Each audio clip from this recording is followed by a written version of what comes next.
어떤 목사님이 저처럼 어느 교회의 강사로 이렇게 가서 설교를 하게 되었는데 예배당에 들어가니까 정면에 플래카드가 걸려 있습니다. 플래카드 내용이 뭔고 하니 오늘도 혼자 오셨습니까? 여러분 무슨 내용인지 아시죠?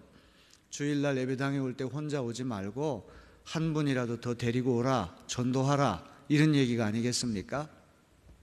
강사 목사님이 그 플래카드를 보는 순간에 좀 잔인하다 이런 생각을 했다는 것이죠. 어떤 집사님은 플래카드 때문이라도 교회 다니지 않는 남편을 어떻게든지 모시고 오려고 반찬도 잘해주고 애교도 떨고 아양도 떨고 또 주일날 신강의를 하면서 어떻게든지 교회 모시고 오려고 했는데 매정하게 거절했어요. 비참한 마음으로 예배당에 왔는데 제일 먼저 그 플래카드를 볼 때 마음이 얼마나 답답하겠느냐. 그러면서 이 강사 목사님은 자기는 그렇게 글씨를 쓰지 않고 오늘도 혼자 가시렵니까? 이렇게 쓰시겠다는 거예요. 여러분이 예배당에 올 때는 혼자 올 수 있지만 이 예배당을 떠날 때에는 혼자 가시면 안 됩니다. 예수님과 함께 가시기를 주님의 이름으로 기원합니다. 생명의 포도나무 되신 예수님께 항상 붙어있는 가지가 열매를 맺을 수 있지 않습니까? 의식적으로 무의식적으로 생명의 포도나무 되신 예수님께 붙어있는 가지들이 다 되시기를 바랍니다. 자, 오늘 마태복음 20장 1절로부터 16절에 좀 긴 비유인데 이 비유도 참 귀한 비유예요. 마트마 간디가 이 비유에 큰 은혜를 받고 로이어 변호사 일을 그만두고 인도 독립운동에 투신했다는 이야기가 있습니다. 영국의 유명한 사회 비평가인 존 러스킨이라고 한 사람이 있는데 다름 아닌 이 예수님 비유를 읽고 책을 썼는데 조그만 책을 썼어요. 나중에 온 이 사람에게도 우리나라 말로 번역이 됐습니다. 정말 이 말씀이 많은 이들에게 감화 감동을 주고 영향을 준 귀한 말씀인데 오늘 여러분들이 이 말씀을 잘 들으시고 예수님 비유가 여러분 삶에 녹아들어서 충격을 주고 영향력을 미치는 살아있는 말씀 되어지기를 주님의 이름으로 기원합니다. 자, 예수님께서 이 비유를 통해서 하나님이 어떤 분인지 하나님 나라가 어떤 나라인지 우리에게 넌지시 알려주시거든요. 패러블이라고 하는 말은 파라 본래에서부터 왔다고 제가 말씀드렸어요. 파라는 옆에, 본래는 툭 던진다는 말이에요. 비유 한 토막을 옆에 툭 던져놓고는 하나님이 이런 분이다, 하나님 나라가 이런 나라다 넌지시 우리에게 알려주십니다.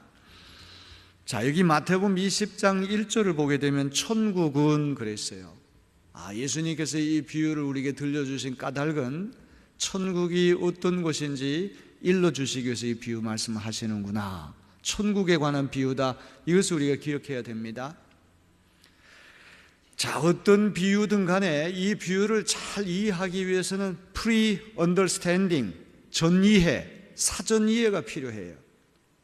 경주 불국사를 방문하는 이가 불국사에 대해서 아무것도 모르고 가게 되면 다보탑, 석가탑이 전혀 의미가 없게 됩니다. 불국사는 김대성이 창건했고 다보탑은 어떤 역사적인 배경이 있고 석가탑은 또 어떤 배경이 있고 이렇게 사전 이해를 가지고 그곳에 가게 되면 아는 만큼 보이게 되는 것이고 또 보이는 만큼 사랑하게 되는 것입니다. 클래식 음악도 마찬가지죠. 여러분이 클래식 음악이라고 하는 것이 다 교회 성가 아닙니까? 바하나 핸델 이런 사람들이 작곡한 게 다 하나님께 영광을 돌리기 위한 아름다운 찬양이거든요. 클래식에 대해서도 사전 이해를 갖고 들으면 이 바하의 클래식 음악을 들으면 마치 천상에서 막 둥둥 떠다니는 그런 황홀감을 느끼게 되지 않습니까?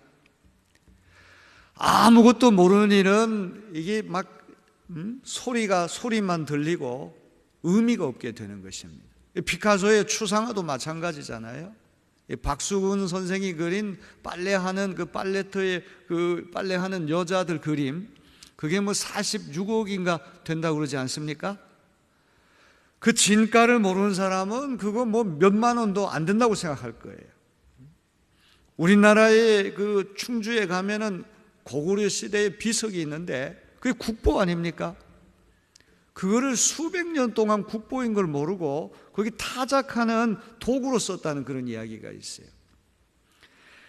자, 하나님의 말씀도 왜 전문가가 필요합니까? 왜 신학을 연구하고 공부하는 목사님들이 필요합니까? 이 평신도들은 이 전문적으로 공부를 안 했기 때문에 이 말씀을 읽어도 잘 뜻풀이가 안 되는 거예요. 그래서 사전 이해가 필요합니다. 자, 오늘 이 비유는 어떤 포도원 주인이 5차례에 걸쳐서 일군의 일꾼들을 고용하는 그런 이야기예요. 자, 이 말씀을 잘 이해하기 위해서는 몇 가지 사전 이해가 필요합니다. 첫째로 예수님 시대는 실업률이 엄청 높았어요. 일을 하겠다는 사람들은 엄청나게 많은데 일자리가 적었기 때문에 이 수요와 공급이 서로 균형을 이루지 않기 때문에 실업률이 엄청 높았어요. 일자리 구하는 것이 하늘의 별 따기처럼 어려운 시대였다는 겁니다. 두 번째로 예수님 시대의 일이라고 하는 것이 일용직이었어요. 주급이나 월급이나 연봉과 같은 개념이 없고 해 뜨는 시간부터 해 지는 시간까지 오전 6시가 해가 뜨고 오후 6시에 해가 진다고 하면 오전 6시부터 오후 6시까지 12시간을 일하게 되면 한 데나리온을 이제 품삯으로 받게 되는 거예요.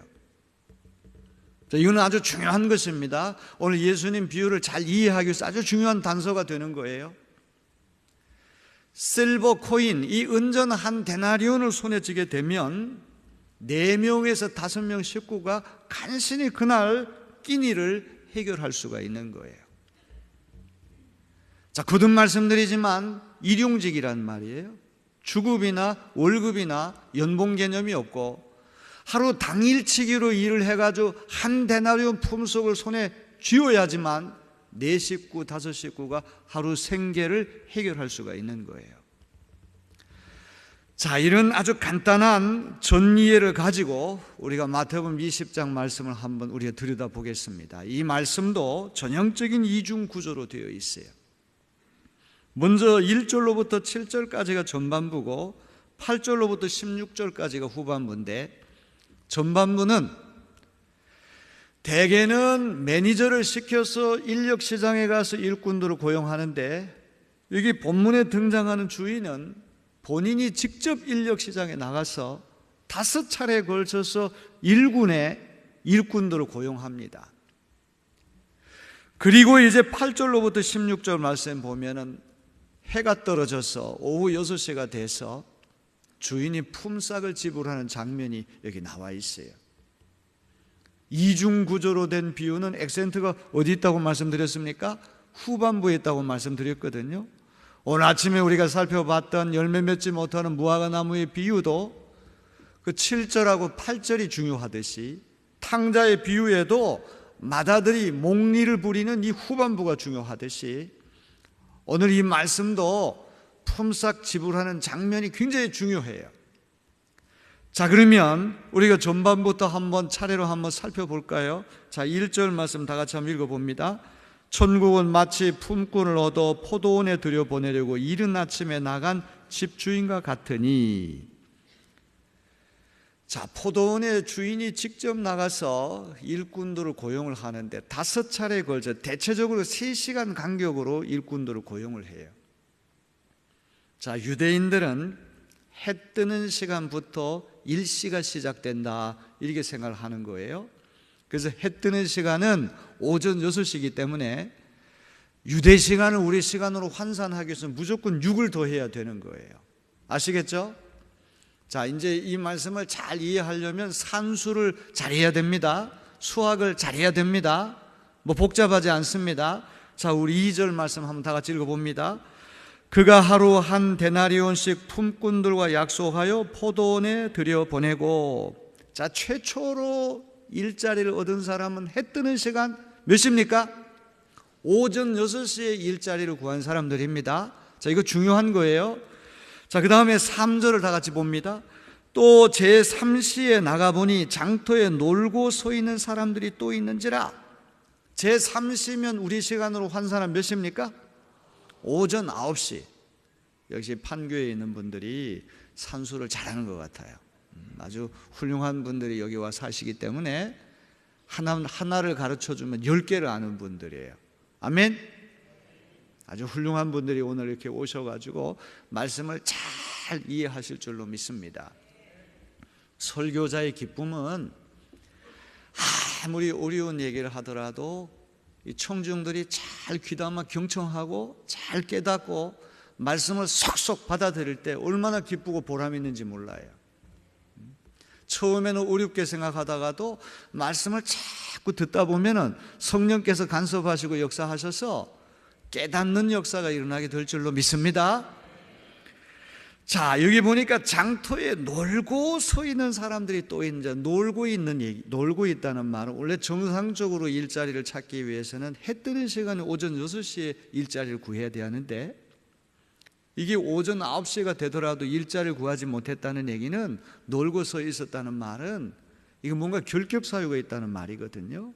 장애가 있다든지 기술이 부족하다든지 경험이 없다든지 정상적으로 일자리를 구할 수 없는 처지이기 때문에 오전 9시까지도 놀고 있는 거예요. 누가 날 써주는 사람이 없는가 하고 기다리고 있는 것이죠. 자, 4절 봅니다. 그들에게 이르되 너희도 포도원에 들어가라. 내가 너희에게 상당하게 주리라 하니 그들이 가고. 그 다음에 5절을 다 같이 봅니다. 제6시, 6시는 우리 시간으로 환산하면 몇 시? 정오 12시가 되는 거예요. 그 다음에 제9시는 몇 시입니까? 오후 3시. 자, 6시와 제9시에 또 나가 그와 같이 하고, 오전 6시, 오전 9시, 정오 12시, 오후 3시. 대체적으로 3시간 간격으로 일군의 일꾼들을 계속해서 고용하고 있습니다. 자, 마침내 6절 말씀 다 같이 읽어봅니다. 제11시에 나가보니 서 있는 사람들이 또 있는지라. 이르되 너희는 어찌하여 종일토록 놀고 여기 서 있느냐. 자, 7절. 이르되 우리를 품꾼으로 쓰는 이가 없음이니이다. 이르되 너희도 포도원에 들어가라 하니라. 제11시는 우리 시간으로 환산은 몇 시입니까? 오후 5시. 해 떨어지는 시간이 오후 6시니까 1시간 직전에, 일이 끝나기 1시간 직전에 억세게 운이 좋아서 마음씨 착한 주인을 만났기에 이 사람은 간신히 일자리를 구했어요. 오후 5시가 돼도 인력시장을 떠나지 못하고 서성거리는 사람의 슬픔, 애환, 이게 우리에게 체감이 돼야 되거든요. 눈물 머금은 빵을 먹어보지 않은 사람은 인생을 논하지 말라, 이런 얘기가 있잖아요. 정말 한 조각의 빵을 얻기 위해서 많은 수고를 하고 고생한 사람은 음식 투정을 안 할 거예요. 이번에도 우리 공성훈 목사님께서 목사님 좋아하시는 음식이 뭡니까? 그래서 저는 음식 타박을 안 해요. 육회 공군을 다 좋아합니다. 어떤 음식이든지 가리지 않고, 이제 제 아내가 저에게 하는 말이 당신은 반찬 투정 안 하는 것이 너무 좋다. 가난한 집에서 어렵게 자랐기 때문에 어떤 음식도 감사함으로 잘 먹어요. 뭐든지 다 잘 먹어요. 아멘. 여러분, 오후 5시가 돼도 인력시장을 떠나지 못하고 서성거리는 사람, 내가 한 데나리온을 손에 쥐어야지만 오늘 쌀 한 대박 사고 돼지고기 한 걸 사고 두부 한 모 사고 여우 같은 마누라, 토끼 같은 자식들이 눈이 빠지라고, 이 음동설 안에 눈이 빠지라고 기다리는데 오후 5시가 되면 거의 일자리 구할 가능성이 없잖아요. 그래도 집에 돌아가지 못하고 인력시장을 서성거리는 사람의 슬픔. 주인이 이 사람에게 묻습니다. 너 왜 여기 서 있느냐? 어찌하여 종일토록 놀고 여기 서 있느냐? 우리를 품꾼으로 써주는 이가 없기 때문에 그렇습니다.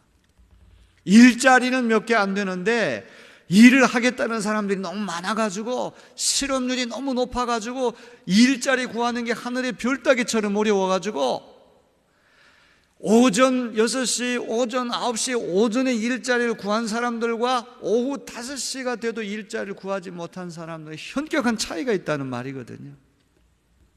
장애가 있다든지 기술이 부족하다든지 경험이 없다든지 뭔가 결격 사유가 있어서 일자리를 구하지 못하고 인력시장을 배회하고 있는 거예요. 그래도 집에 돌아가지 못하고 1시간밖에 남지 않았음에도 불구하고 여전히 뭔가 희망을 걸고 있는 사람들의 슬픔. 여기 주인은 그 사람 오후 5시에 놀고 있는 사람에게도 너희도 포도원에 들어가서 일하라, 일자리를 줍니다. 자, 이제 8절로부터 16절 말씀, 이제 품삯을 지불해야 됩니다. 아주 중요한 순간입니다. 액센트가 후반부에 있기 때문에 이 8절로부터 16절 말씀을 잘 눈여겨 우리가 봐야 될 것입니다. 자, 8절을 다 같이 읽어봅니다. 조물매 포도원 주인이 청지기에게 이르되 품꾼들을 불러 나중 온 자로부터 시작하여 먼저 온 자까지 삭슬 주라 하니, 저물었다는 말은 해가 떨어져서 오후 6시가 돼서 이제 품삯을 지불해야 할 때가 왔다는 말이에요. 율법에 의하면 일용직이기 때문에 품삯을 체불하면 안 돼. 내일 줄게, 모레 줄게, 일주일 후에 줄게, 그러면 안 돼요. 바로 당일치기로 줘야 되는 거예요. 하루 종일 일한 일꾼들이 학수고대했던 시간이 품삯 지불하는 시간 아닙니까? 여러분, 학수고대가 뭔지 아시죠? 우리 내리교회에서 사우스 아프리카에 파송한 이학수 목사님이라는 분이 계신데, 이분이 이제 연회 때가 돼서 이제 선교 보고를 하러 강단에 올라가 설교를 하기 위해서. 근데 이분이 뜬금없이 여러분 학수 고대가 뭔지 아십니까? 그래요? 그래서 우리가 멀쩡하게 쳐다보는데 학수 고대는 학수가 고대 들어가는 게 학수 고대입니다. 그래요. 그러면 사면 초과는 가운데 부잣집이 있고 사면에 초과집이 있어서 아침 달라, 점심 달라, 저녁 달라, 가운데 있는 부잣집에 사면에 있는 초과집들이 졸라대는 게 사면 초과입니까? 학수라는 말은 학의 머리를 고생할 때 고자, 이렇게 고생하면서 기다린다, 이런 뜻입니다. 그렇죠? 일한 일꾼들이 이 품삯 지불할 시간을 학수고대했어요. 자, 근데 재미있는 거는 이 매니저에게 이제 임금을 계산해서 주라고 그러는데 임금 지불 순서가 역순으로 주는 거예요. 대개는 오전 6시부터 오후 6시까지 12시간 고생 많이 한 사람부터 이렇게 임금 지불하는 게 이게 상례잖아요. 그런데 이상하게 이 주인은 역순으로 거꾸로 지불하라는 거예요. 자, 이제 많은 사람들이 이 임금 지불 순서가 중요한 것이 아니겠느냐. 그건 16절에 보면 나중된 자가 먼저 되고 먼저 된 자가 나중된다. 이 순서가 뒤집히는 얘기가 나오니까 야, 임금 지불 순서가 여기서 뭐 키포인트가 아닌가 이렇게 생각하는데, 임금을 빨리 받고 늦게 받고가 중요합니까? 임금 액수가 중요합니까? 예? 나부터 왜 먼저 안 주냐 이것 가지고 따지는 게 아니라 왜 나에게 덜 주느냐 이것 가지고 따지는 거 아닙니까? 자, 우리 예수님이 임금 지불 순서를 역순으로 설정해 놓은 것은 참 이 천부적인 이야기꾼, 고도의 문학적인 장치라는 거예요. 임금 지불 순서를 역순으로 설정해 놓은 것은 오후 5시부터 6시까지 딱 1시간 일하는 사람이 얼마 받나, 먼저 온 사람들이 숨을 죽이고 다 지켜보는 거예요. 저 사람이 얼마를 받는가에 따라 가지고 나는 저 사람보다 몇 배를 일했으니까 나는 더 받을 거야, 그렇게 생각할 거 아닙니까? 자기 기대하고 맞지 않으면 항의하고 따지게 하기 위해서 예수님이 임금 지불 순서를 일부러 역순으로 설정해 놨다는 말이죠. 자, 9절을 다 같이 읽어볼까요? 제 11시에 온 자들이 와서 한 데나리온씩 받거늘. 11시는 몇 시라고 그랬습니까? 오후 5시, 6시간을 더하면 16시가 되는, 오후 5시 아닙니까? 그죠? 오후 5시, 이거 오후 6시에 일이 끝나니까 딱 1시간만 일한 사람이 얼마 받았습니까? 한 데나리온을 받은 거예요. 굉장히 운이 좋은 사람이죠. 12시간 일해야 벌 수 있는 임금을 딱 1시간만 일하고도 벌었으니까 이 사람은 굉장히 축복받은 사람이에요. 자, 그랬더니 10절을 다 같이 봅니다. 먼저 온 자들이 와서 더 받을 줄 알았더니 그들도 한 데나리온씩 받은지라. 당연히 그렇죠. 1시간 일한 사람이 한 데나리온을 받으면 나는 5시간 일했으니까 5데나리온 받고, 나는 12시간을 일했으니까 12데나리온을 받을 거다.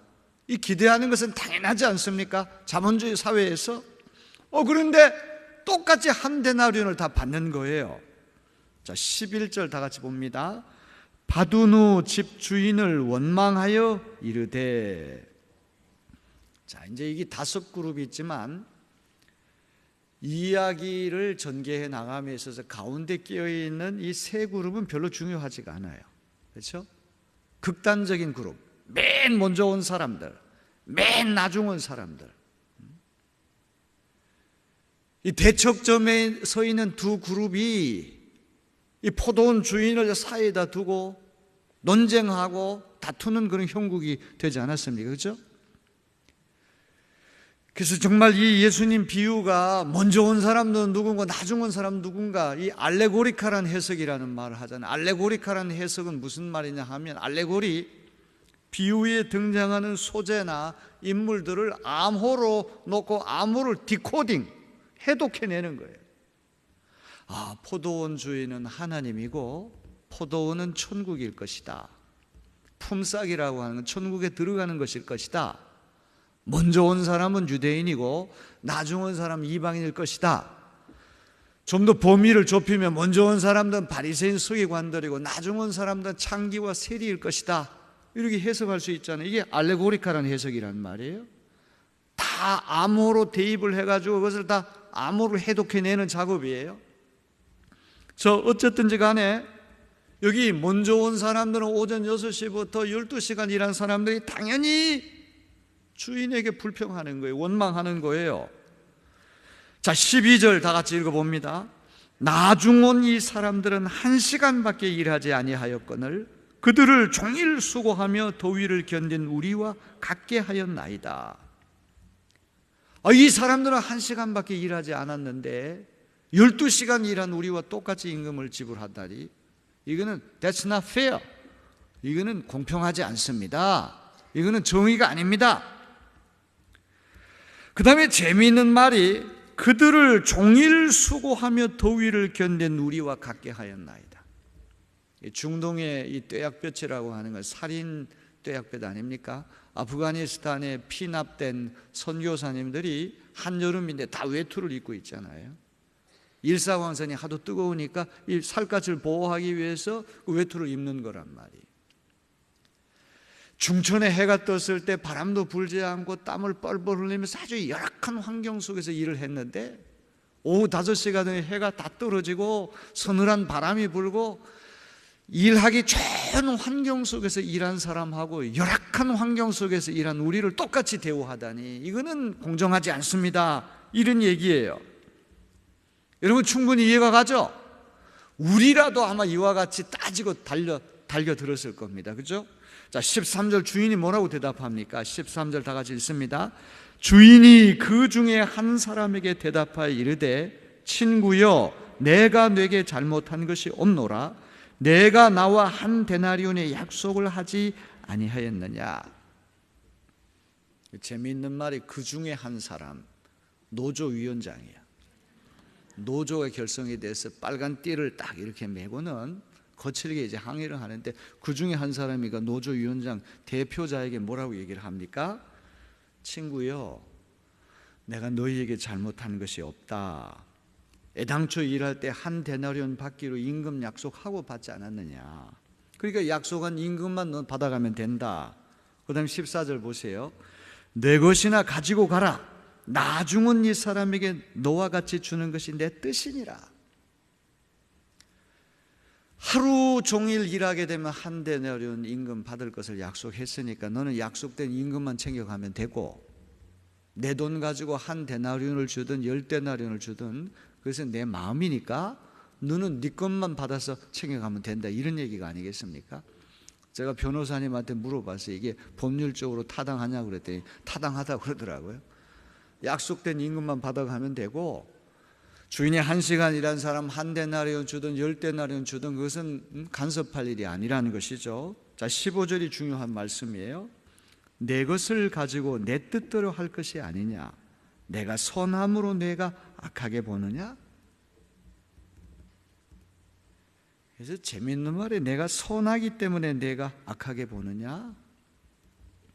먼저 온 사람들이 주인에게 거칠게 항의하는 이유는 1시간 일한 사람이 12시간 일한 자기들과 똑같이 대우받는 것에 대해 시기심 때문에 그렇게 했다는 거예요. 질투심 때문에. 이게 천국에 관한 비유라고 한다면, 하나님의 나라는 내가 12시간 일했기 때문에 내 공로로 들어간 나라가 아니라 1시간밖에 일하지 않았음에도 불구하고 불쌍히 여기시는 하나님의 은혜 때문에 들어간 나라가 하나님의 나라인 줄로 믿습니다.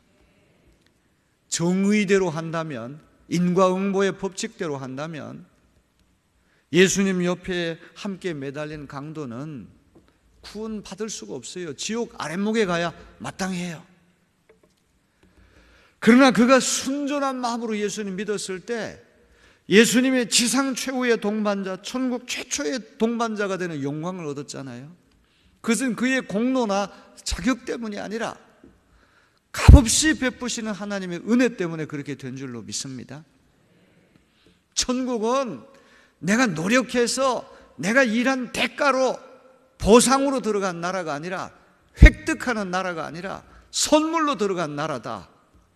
예수님이 이것을 가르쳐 주시려고 하는 거예요. 여러분이 임금 지불이라고 하는 것이 밀실에서 주인하고 당사자 둘 사람에게만 일어난 일이라고 한다면 이런 해프닝이 안 일어났을 거예요. 근데 공개적으로 모든 사람들이 지켜보는 가운데 임금 지불이 일어났기 때문에 비교하고 계산하는 것 아닙니까? 맨 나중 온 사람이 1데나리온을 받으니까 먼저 온 사람들 머릿속에 계산기 주판이 막 돌아가는 거예요. 야, 저 사람 1시간이라고도 저걸 받으니까 나는 5데나리온, 나는 9데나리온, 나는 12데나리온 받을 것이다. 다 계산하지 않습니까? 오후 5시에 와서 6시까지 일한 사람은 따질 게 없어요. 계산할 게 없어요. 마음씨 착한 주인을 만났기에 까딱 잘못하면 일자리도 구하지 못하고, 아니 1데나리온을 손에 쥐어야지만 일가족이 하루 생계를 해결할 수가 있는데 1시간이라고 1데나리온을 받을 수가 없잖아요.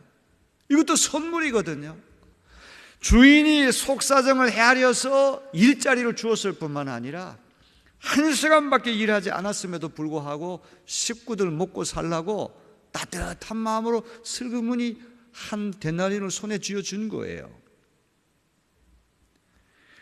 5시에 온 사람은 따질 것이 없습니다. 계산할 것이 없습니다. 비교할 것이 없어요. 먼저 온 사람들은 따질 게 너무 많아요. 계산할 게 너무 많아요. 이런 사람들은 주인하고 인격적인 관계가 맺어지기 어렵다는 것이죠. 그냥 자기 받을 것만 챙겨가지고 돌아가면 그것으로 끝이지만, 여기 오후 5시에 와서 일자리를 구한 사람들은 주인하고 끈끈한 관계가 맺어질 거예요. 주인을 존경하는 마음이 생길 거예요. 주인의 은덕에 감사하는 마음이 생길 거예요. 야, 정말 선량한 사람, 관대한 사람 만났구나. 1데나리온을 손에 쥐고 가서도 가족들에게 얼마나 자랑할 겁니까? 야, 오늘 나 일자리 못 구할 뻔했는데 마음씨 좋은 주인을 만나가지고 일 끝나기 1시간 전에 일자리 구했고, 그것도 12시간 일해야 벌 수 있는 돈을 딱 1시간만 일하고도 내가 벌었어. 야, 정말 세상에 그런 주인은 나는 처음 만났어. 입에 침이 마르도록 칭찬할 것 아닙니까? 이런 관계, 은혜로 맺어진 관계는 그냥 끝나는 것이 아니라 두고두고 마음에 남게 되는 거예요. 주인이 무슨 급한 일이 생겼다 그러면 먼저 와서 일한 사람들은 딱 자기 목만 챙겨가면 그걸로 끝이기 때문에 정당한 대가를 내가 받았기 때문에 그것으로 끝이지만, 은덕을 입은 사람은 주인이 무슨 일이 생겼다 만사를 제쳐놓고 내가 은덕을 갚기 위해서 주인 집에 쪼르르 달려가서 도와주지 않겠습니까?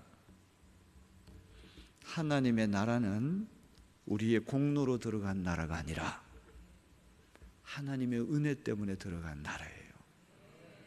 참 아름다운 얘기 아닙니까? 여러분, 우리는 예수님과 같은 선한 눈매가 우리에게 있어야 할 것입니다. 속사정까지 헤아려 볼 수 있는 따뜻한 인간미가 있는 마음을 우리 간직해야 되지 않겠습니까? 세상 사람들은 기브 앤 테이크, 주고받는 거래죠. 비즈니스예요. 딱 내가 일한 만큼 보상받고 그것으로 뒤도 돌아보지 않고 헤어지고 그렇게 하지만, 오후 5시에 일자리 구할 가능성이 거의 없는 사람은 주인의 은덕 때문에 일자리를 구했을 뿐만 아니라 12시간 일해야지 벌 수 있는 돈을 딱 1시간 일하고 벌었기 때문에 주인의 은덕에 감사하고 끈끈한 인격적인 관계, 존경하는 관계가 된다는 말이에요. 우리가 이런 예수 정신을 가지고 세상에 나간다 그러면 세상이 좀 달라지지 않겠습니까? 신자유주의라고 하는 이 자본주의, 이 악패, 모든 것이 합법적이고 모든 것이 민주적이고 모든 것이 체제 안에 이루어진다고는 하지만 능력 있는 사람, 유능한 사람은 점점 더 성공하고 자기도 모르게 신용불량자가 되고 자기도 모르게 낙오되는 사람들, 성공한 사람들이 저 사람들은 무능하고 저 사람들은 운이 없고 뭔가 결격 사유가 있기 때문에 저렇다, 우쭐거리는 마음을 갖고 그들에게 군림하려고 하는 마음을 갖는다면 이 세상이 어떻게 하나님 기뻐하시는 그런 나라가 될 수 있겠습니까? 여기 먼저 온 사람들의 문제점은 채권자 의식으로 똘똘 뭉쳐 있는 거예요. 나는 받아낼 게 많다는 거 아닙니까? 그러나 오후 5시에 온 사람은 채무자 의식을 가진 사람이에요. 사실은 먼저 온 사람들도 채무자 의식, 빚진 자 의식을 가져야 마땅하죠. 야, 나같이 부족한 사람을 아침 일찍 일자리를 구해줬으니 나는 주인에게 빚을 졌고, 우리가 아침 6시에 일자리를 구했으니까 오전 9시, 정오 12시, 오후 3시, 오후 5시 저 사람들에게 나도 빚 졌다. 동료들이 가져야 할 직장을 내가 가졌으니까 나도 빚 졌다. 이런 의식을 갖는다면 그 마음속에 은혜가 있을 거 아닙니까? 오늘 우리의 인생을 살아갈 때 교회 안에서나 바깥에서나 채권자 의식을 가지면 안 되고, 우리는 사랑이 빚진 자 의식을 갖게 되면 하나님께서 우리 마음에 평강을 주시고 기쁨을 주시고 감사를 주시고 은혜를 주실 줄로 믿습니다. 저는 오후 5시 인생이다 이런 생각을 해보면 나중 온 사람이에요. 지금 우리 집안에서 제가 제일 먼저 예수를 믿고 신학교에 들어갔어요. 부모님이 노발대발하고 난리가 났어요. 신학교 다니는 동안에 제일 부러운 사람들이 목사님 아들, 장로님 아들, 권사님 아들, 뒤에서 기도 많이 해주시는 그런 친구들이 그렇게 부러울 수가 없어요. 근데 하나님은 참 신비한 분이에요. 뒤에서 저를 서포트해주는 그룹이 아무도 없는데 제가 신학교를 정상으로 졸업을 했단 말이에요. 등록금 낼 때가 되면 항상 긴장이 되고 어떻게 등록금을 다 해결하는지 몰라요. 어떨 때는 아버지가 굉장히 신학교 다니기 싫어했지만 회갑 때 들어왔던 그런 폐물 같은 거 다 팔아가지고 이게 등록금 대준 적도 있고, 또 요즘에 이 군목 들어가는 게 굉장히 어렵잖아요. 이 군종장교 되는 게 하늘의 별 따기인데 우리 때는 굉장히 쉬웠어요. 군목 시험에 합격해가지고 최전방 21사단 백두산 부대, GOP 부대, GP 부대 65연대, 방산이라고 하는 고방산 방산, 그 신중철이라고 하는 그 북한군 인민군 장교가 넘어왔던 아주 굉장히 무서운 곳이에요. 그래서 저는 최전방에 가가지고 그 당시 제가 장례식을 엄청나게 많이 치렀어요. 뭐 그냥 총기 오발 사고로 죽고 또 뭐 쥐레밭에 뛰어들어가 토끼 잡으러 들어갔다 쥐레 터져서 죽고 장례식을 수없이 많이. 1985년도에 제가 군대 들어갔는데, 그래서 2년 동안 GP, GOP를 오르락내리락 하는 후방으로 빼준다고 그러더라고요. 그래서 엄청 좋아했어요. 이제 서울 근처로 가는구나. 근데 이사단 17년대 인제 가면 언제 오나? 온통에서 못 살겠네. 양구에서부터 조금만 가면 인제 신남리 거쳐가지고, 또 이사단 17년대는 이게 노도부대인데 사단 본부는 양구에 있는데 이 17년대는 군단 3군단 기동타격대예요. 엄청 교육과 훈련이 센데요. 혹시 여기 이사단 17년대 출신 있습니까? 백두산 부대 출신하면 손 들어보세요.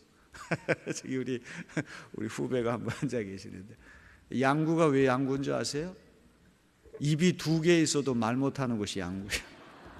양이라고 하는 게 버드나무 양자고 입구자, 버드나무 입구라고 하는 뜻인데, 병사들이 하도 고생을 하니까 입이 2개 있어도 말 못하는 곳이다. 최전방에 가가지고 정말 너무 고마웠던 건 시간이 많이 나는 거예요. 어디 나가 놀러 갈 데가 없으니까 시간이 많이 나니까 타임지, 뉴스위크지 이런 영문 잡지들 아주 고급 잡지잖아요. 그거 계속 읽고 그때 영어 실력이 부쩍 늘었어요. 자, 이제 36개월 동안 군대 생활을 마치고 또 어디를 가야 되나? 뭐 제가 백이 있어야죠. 아무 줄이 없잖아요. 어디를 가야 되나? 그런데 도난감리교회 미아리 고개 밑에 있는 역사가 깊은 도난감리교회에 부목으로 또 제가 가게 됐어요. 28살에. 제가 25살에 목사 안수를 받았어요. 아마 감리교 목사 중에 최연소 중에 하나일 겁니다. 25살 그때 제가 군대 생활할 때 찍은 사진을 보면 이 고등학생 같아요. 대대장님들 앞에 제가 무슨 설교했는지 생각이 하나도 안 나는데, 그래서 도난감리교에서 부목 생활 하다가 또 영어를 제가 좀 하니까 좀 외국에 유학 가고 싶은 마음이 생기더라고요. 집안이 처가댁도 가난하고 제가 무슨 돈이 있으면 유학 갈 꿈도 꾸지 못하는데 하나님이 또 유학 갈 수 있는 길을 열어주시고,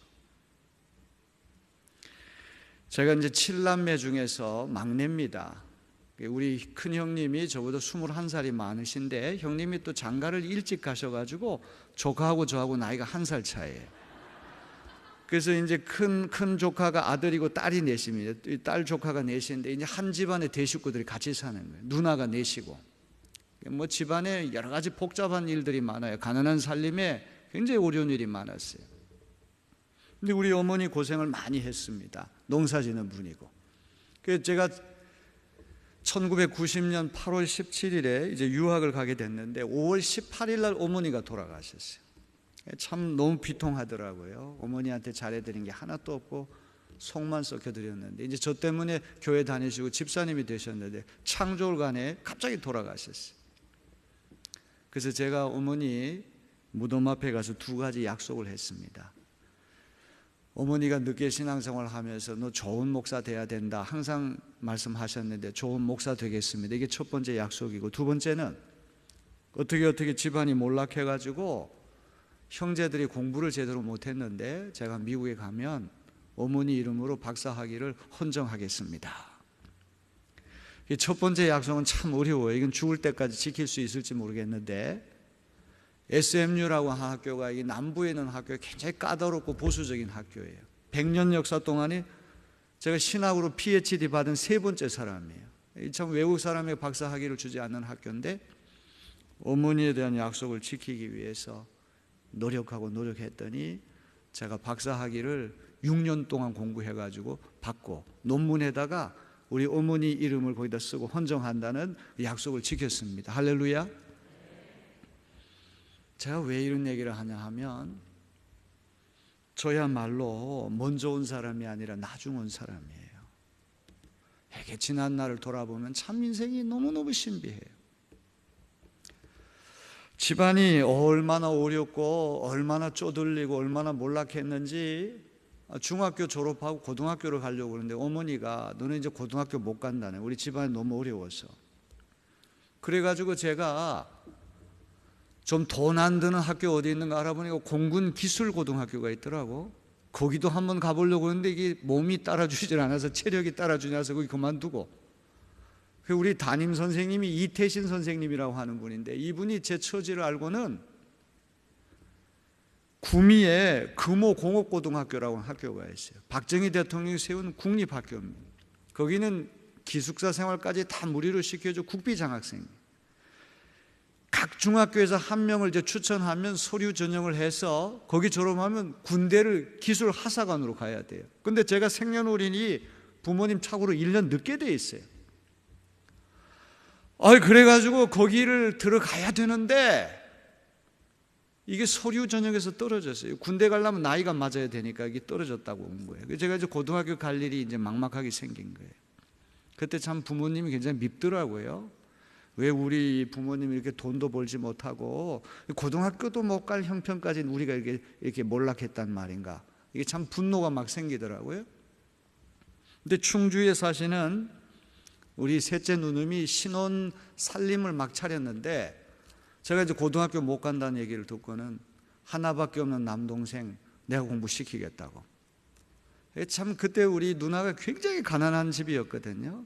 이제 매형도 군대 제대하고 뭐 일자리도 마땅치 않고, 제가 얼마나 철이 없는지 그 신혼 부부인데 매형하고 누나 가운데서 제가 잤어요. 우리 매형이 저를 얼마나 미워했겠어요? 근데 조카가 셋이나 나오더라고. 참 어떻게 나왔는지 신기한데. 그래서 참 우리 누님 덕분에 제가 충주고등학교 나왔어요. 우리 반기문 유엔 사무총장 지내면 우리 고등학교 선배거든요. 그래서 좋은 학교를 나왔어요. 이런 과거 일을 쭉 되돌아보면, 내가 공고에 갔더라면 내가 기술 이런 건 나하고 적성에 안 맞는데 내 운명이 어떻게 됐을까? 이게 참 너무 신비한 거예요. 인생이라고 하는 게. 미국 가서도 하나님께서 공부할 길을 열어주시고, 또 어디 가서 목회를 해야 되나 이러면 또 하나님이 길을 열어주시고. 아멘. 그야말로 오후 5시에 일자리를 구한 사람이 저기 때문에 저는 비교할 것도 없고 계산할 것도 없고 따질 것도 없고 채무자예요. 너무나 많은 사랑의 빚을 졌어요. 가는 곳마다 왜 그렇게 또 좋은 사람들은 많은지. 여러분들 제 처지를 잘 모르는 사람은 제가 좀 얼굴도 이렇게 조금 약간 귀공자 타입으로 그렇게 보이지 않습니까? 어디 가면 좀 돈도 있어 보이고 좀 그렇지 않습니까? 사실은 대단히 가난한 집에, 찢어질 듯하게 가난한 집의 사람이에요. 아주 시골 출신이에요.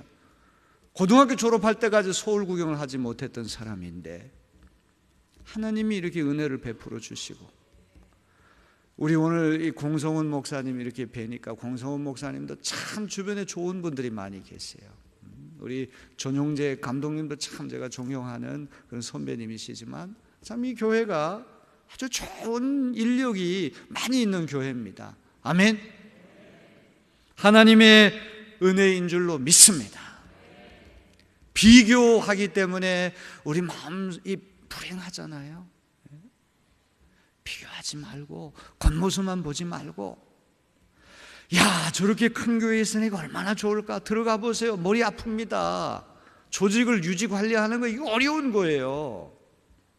저희 우리 내리교회에도 영화초등학교, 고등학교 내리요양원 부속기관이 3개나 되고 선교사님들을 많이 파송해 나가지고 선교사님 들어온다 그러면 또 가슴이 덜컹합니다. 그분들도 다 뒷바라지 해줘야 되는데 얼마나 많은 힘든 일이 있는지 몰라요.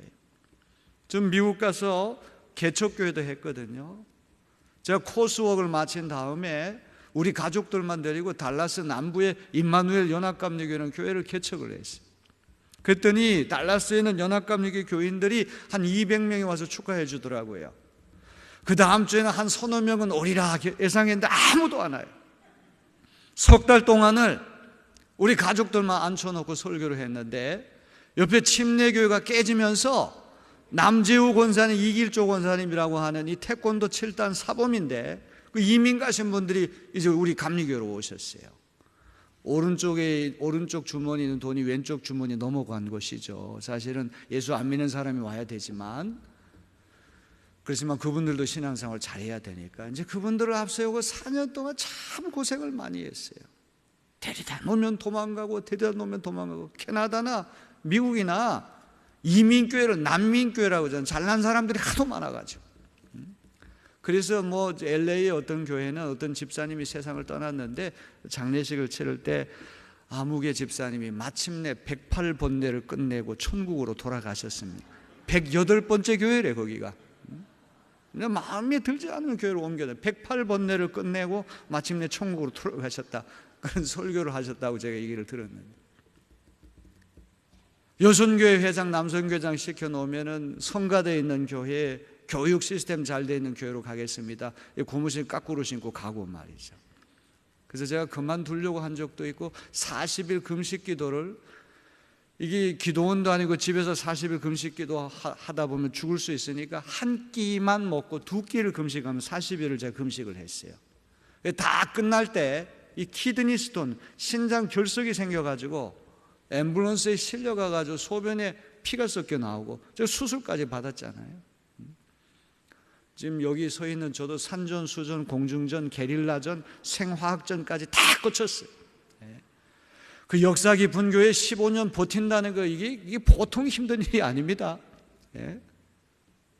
지금 전임 목사님이 29년 계시고 제가 15년, 두 번째로 133년 역사에 두 번째로 제가 오래 있는 거예요. 이 최고의 성취 중에 하나가 이 교회를 버티고 있는 거, 이것도 보통이 아니에요. 가지 많은 나무에 바람 잘 날이 없다고 말이죠. 사랑하는 성도 여러분, 우리는 다 빚진 자 의식을 가지고 이 주인의 착하고 선량한 마음, 속 깊은 생각을 가지고, 야, 저 사람 얼마나 힘들까, 그렇게 헤아려 볼 줄 아는 마음이 우리에게 있다면 이 세상이 좀 달라지지 않겠습니까? 불쌍히 여기는 마음을 가지고 12시간 일해야 되지만 슬그머니 한 데나리온을 손에 쥐어주는 기업가, 그런 인간비 넘치는 기업가들이 있다면 그 이가 예수의 제자가 아니겠습니까?